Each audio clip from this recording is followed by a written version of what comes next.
قرآن مجید کا سورہ نمبر 93، سورہ ضحیٰ۔ خدا کے نام سے شروع کرتا ہوں جو بڑا مہربان نہایت رحم والا ہے۔ اے رسول صلی اللہ علیہ وآلہ وسلم، پہر دن چڑھے کی قسم اور رات کی جب چیزوں کو چھپا لے کہ تمہارا پروردگار نہ تم کو چھوڑ بیٹھا اور نہ تم سے ناراض ہوا، اور تمہارے واسطے آخرت دنیا سے یقینی کہیں بہتر ہے،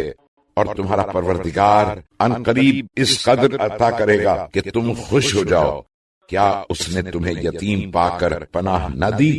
اور تم کو احکام سے ناواقف دیکھا تو منزل مقصود تک پہنچا دیا، اور تم کو تنگ دست دیکھ کر غنی کر دیا، تو تم بھی یتیم پر ستم نہ کرنا اور مانگنے والے کو جھڑکی نہ دینا، اور اپنے پروردگار کی نعمتوں کا ذکر کرتے رہنا۔